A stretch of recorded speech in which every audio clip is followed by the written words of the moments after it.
Mirza Abu Zafar Sirajuddin Muhammad Bahadur Shah Zafar, also known as Bahadur Shah Zafar, was the last Mughal emperor and a member of the Timurid dynasty. He was the son of Akbar II and Lal Bai, a Hindu Rajput. He became the Mughal emperor when his father died on September 28, 1837. He used Zafar, a part of his name, meaning a Oe Victoria for his nom de plume as an Urdu poet, and he wrote many Urdu ghazals under it. Following his involvement in the Indian Rebellion of 1857, the British tried and then exiled him from Delhi and sent him to Yangon in British-controlled Burma. Heir to the throne, Zafar's father, Akbar II, ruled over a rapidly disintegrating empire between 1806 and 1837. It was during his time that the East India Company dispensed with the illusion of ruling in the name of the Mughal monarch and removed his name from the Persian texts that appeared on the coins struck by the company in the areas under their control. Bahadur Shah was not his for their unregistered trademark as preferred choice as his successor. One of Akbar Shah's queens, Mumtaz Begum, had been pressuring him to declare her son Mirza Jahangir as his successor. The East India Company exiled Jahangir after he attacked their resident, Archibald Seton, in the Red Fort. Reign. Bahadur Shah Zafar presided over a Mughal empire that barely extended beyond Delhi's Red Fort. The East India Company was the dominant political and military power in mid-19th century India. Outside company-controlled India, hundreds of kingdoms and principalities, from the large to the small, fragmented the land. The emperor in Delhi was paid some respect by the company and allowed a pension. The emperor held the authority to collect some taxes and to maintain a small military force in Delhi, but he posed no threat to any power in India. Bahadur Shah himself did not take an interest in statecraft or possess any imperial ambitions. After the Indian Rebellion of 1857, the British exiled him from Delhi. Bahadur Shah Zafar was a noted Urdu poet, and wrote a large number of Urdu ghazals. While some part of his opus was lost or destroyed during the Indian Rebellion of 1857, a large collection did survive, and was later compiled into the Kalayat-i-Zafar. The court that he maintained was home to several Urdu writers of high standing, including Mirza Ghalib, Da, Mumin, and Zawq. Even in defeat it is traditionally believed that he said, "O terahertz squared IUUIOMO plus or minus U 3/4 URWOOU copyright Omegaoch Mo OMUOA, O registered trademark OUUOUO copyright UUURWOOU 3/4 UOUO cubed OMUOA. Azayamar Barahiji Jabt Halakaima Enki. TAKHTE London Tark Shilaji Tar copyright GH Hindustan Key. As long as there remains the scent of faith in the hearts of our Ghazis, so long shall the Talwar of Hindustan flash before the throne of London." Emperor Bahadur Shah is seen in India as a freedom fighter, fighting for India's independence from the company. As the last ruling member of the imperial Timurid dynasty he was surprisingly composed and calm when Major Hodson presented decapitated heads of his own sons to him as Nowruz gifts. Religion. Bahadur Shah Zafar was a devout Sufi. Zafar was himself regarded as a Sufipa and used to accept murids or pupils. The loyalist newspaper Delhi Urdu Akbar once called him one of the leading saints of the age, approved of by the divine court. Prior to his accession, in his youth he made it a point to live and look like a poor scholar and dervish. This was in stark contrast to his three well-dressed dandy brothers, Mirza Jahangir, Salim and Babar. In 1828, when Zafar was 53 and a decade before he succeeded the throne, Major Archer reported, "Zafar is a man of spare figure and stature, plainly apparelled, almost approaching to meanness. His appearance is that of an indigent munchi or teacher of languages." As a poet and dervish, Zafar imbibed the highest subtleties of mystical Sufi teachings. At the same time, he was deeply susceptible to the magical and superstitious side of orthodox Sufism. Like many of his followers, he believed that his position as both a Sufipa and emperor gave him tangible spiritual powers. In an incident in which one of his followers was bitten by a snake, Zafar attempted to cure him by sending a seal of basil, and some water on which he had breathed, and giving it to the man to drink. The emperor also had a staunch belief in takhallus or charms, especially as a palliative for his constant complaint of piles, or to ward off evil spells. During one period of illness, he gathered a group of Sufis and told them that several of his wives suspected that some party or the other had cast a spell over him. Therefore, he requested them to take some steps to remedy this so as to remove all apprehension on this account. They replied that they would write off some charms for him. They were to be mixed in water which when drunk would protect him from the evil eye. A coterie of Bas, miracle workers and Hindu astrologers were in constant attendance to the emperor. On their advice, he regularly sacrificed buffaloes and camels, buried eggs and arrested alleged black magicians, in addition to wearing a special ring that cured indigestion. On their advice, he also regularly donated cows to the poor, elephants to the Sufi shrines and a horse to the khadims or clergy of Jama Masjid. He consciously saw his role as a protector of his Hindu subjects, and a moderator of extreme Muslim demands and the intense Puritanism of many of the orthodox Muslim sheikhs of the ulama. In one of his verses, Zafar explicitly stated that both Hinduism and Islam shared the same essence. This syncretic philosophy was implemented by his court which came to cherish and embody a multicultural composite Hindu-Islamic Mughal culture. For instance, the Hindu elite used to frequently visit the dargah or tomb of the great Sufi Pir, Nizamuddin Auliya. They could quote Hafiz and were very fond of Persian poetry. Their children, especially those belonging to the administrative Khatri and Qiyas castes, studied under Mulvis and attended the more liberal madrasas, bringing food offerings for their teachers on Hindu festivals. On the other hand, the emperor's Muslim subjects emulated him in honoring the Hindu holy men, while many in court, including Zafar himself, followed the old Mughal custom, originally borrowed from high-class Hindus, of only drinking the water from the Ganges. Zafar and his court used to celebrate Hindu festivals. During the spring festival of Holi, he would spray his courtiers, wives and concubines with different colored paints, initiating the celebrations by bathing in the water of 7 wells. The autumn Hindu festival of Dussera was celebrated in the palace by the distribution of nazrs or presents to Zafar's Hindu officers and the coloring of the horses in the royal stud.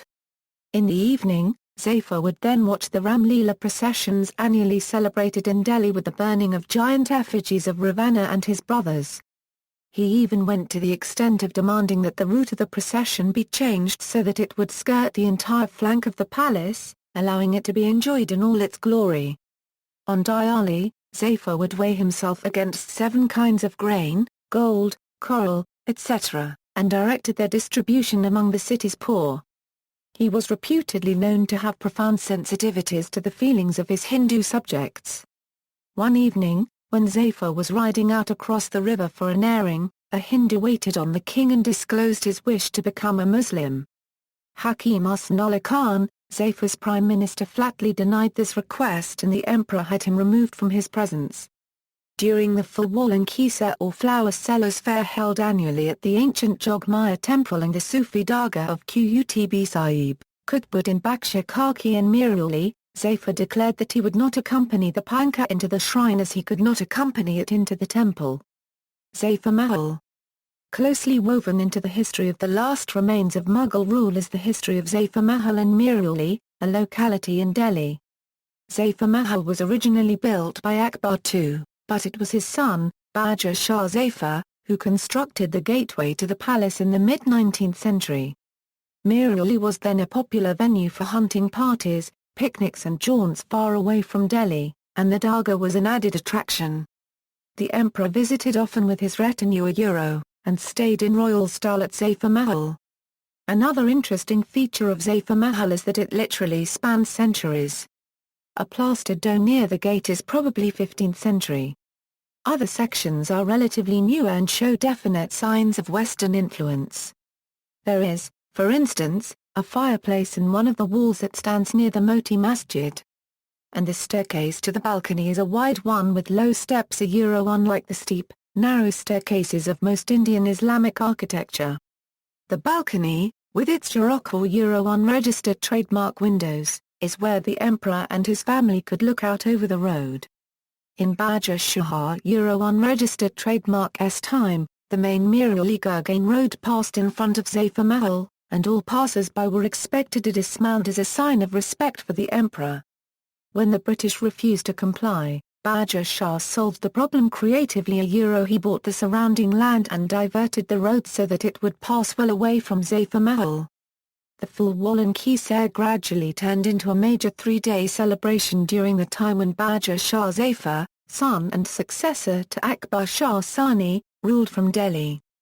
Zafar used to move his court to a building adjacent to the shrine of Khwaja Bakhtiar Kaki and stayed at Mir-uli for a week during the celebrations.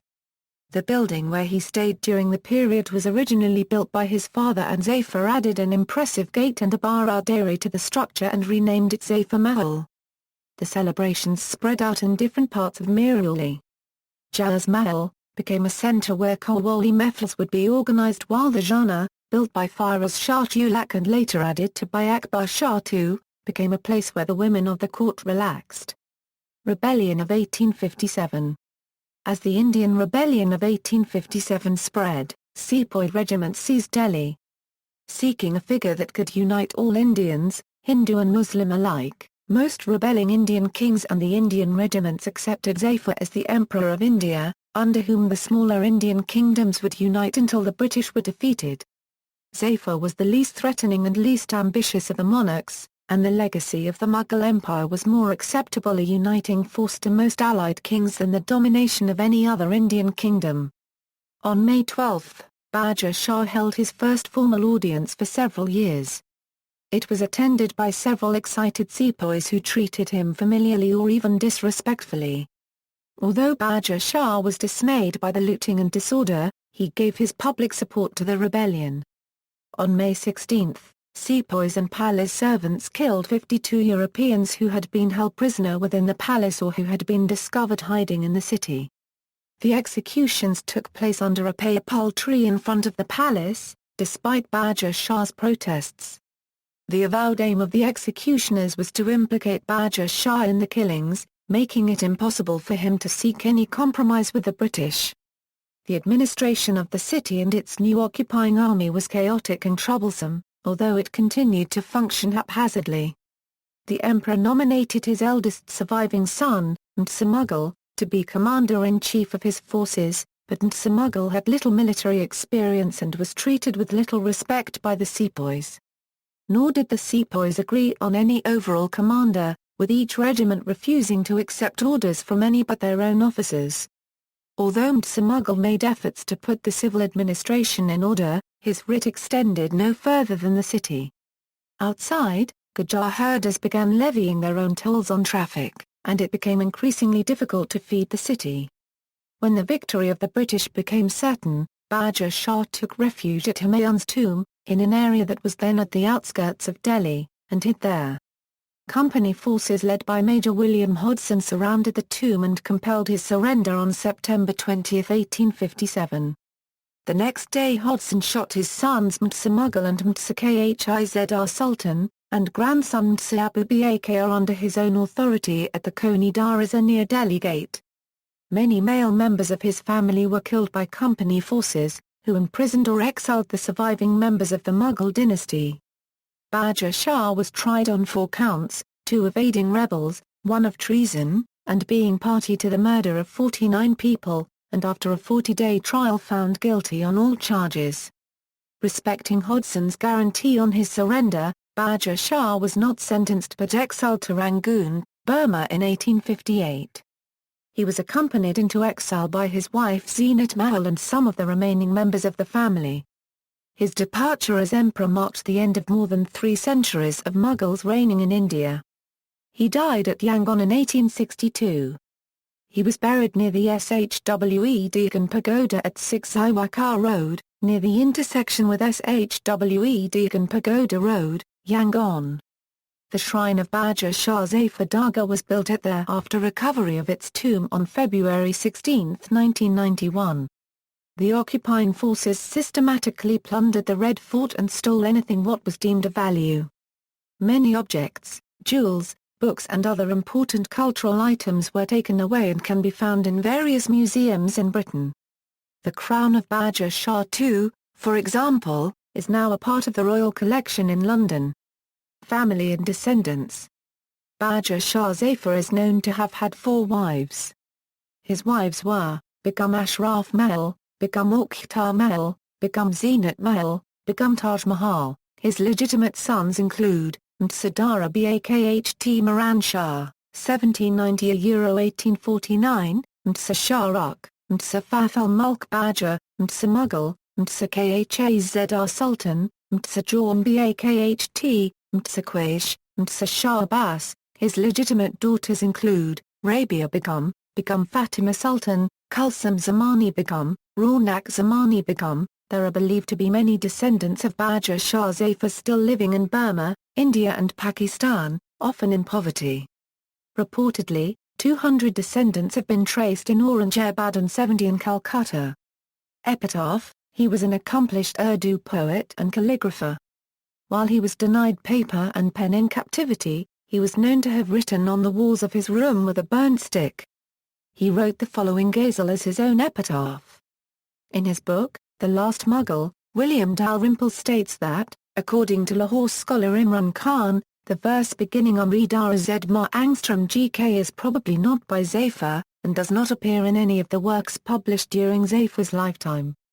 The verse appears to be by Sa'im Akbar Bedi. In popular culture, Zafar is featured in the play 1857, Zafarnama set during the Indian Rebellion of 1857 by Javed Siddiqui, which was staged at Purana Kila, Delhi Ramparts by Nadir Babar and the National School of Drama Repertory Company, in 2008. A Hindi-Urdu black-and-white movie called Lalkar, directed by Nanabhai Bhatt, featured Bahadur Shah Zafar extensively. See also, Mta, Urdu poetry, List of Indian monarchs, List of Urdu poets, references. Bibliography, Portrait of Bahadur Shah in 1840s. The Delhi Book of Thomas Metcalfe, William Dalrymple. The Last Mughal, The Fall of Delhi, 1857. Bloomsbury Publishing. ISBN A978-1-4088-0688-3 H. L. O. Garrett. The Trial of Bahadur Shah Zafar. Rowley Books. ISBN A81134365842 K. C. Kandar. Bahadur Shah Zafar and His Contemporaries, Zork, Glib, Mumin, Shafter Selected Poetry. Sterling Publishers Private Ltd. ISBN A978-81-207-3286-5 S. Mahdi Hussain. Bahadur Shah Zafar and the War of 1857 in Delhi. Orca Books. ISBN A978-81879-91-6 Shyam Singh Shashi. Encyclopedia Indica, Bahadur Shah II, The Last Mughal Emperor. And more publications. ISBN A978-81-7041-859-7 Gopal Das Khosla. The Last Mughal. Hine Pocket Books. Pramod K. Nair. The Trial of Bahadur Shah Zafar. Orient Longman. ISBN A978-81-250-3270-0 External links, Bahadur Shah II at the Internet Movie Database, extract of talk by Zafar's biographer William Dalrymple, poetry, Bahadur Shah Zafar at Kavita Kosh, Bahadur Shah Zafar poetry, extracts from a book on Bahadur Shah Zafar, with details of exile and family, links to further websites on Bahadur Shah Zafar, poetry on urdupoetry.com, Bahadur Shah Zafar all Urdu poetry, Kalami Zafar Select Verses, Laharu at royalark.net, Descendants, BBC report on Bahadur Shah's possible descendants in Hyderabad. An article on Bahadur Shah's descendants in Delhi and Hyderabad, another article on Bahadur Shah's descendants in Hyderabad, an article on Bahadur Shah's descendants in Kolkata, Forgotten Empress, Sultana Begum Sultan in Kolkata.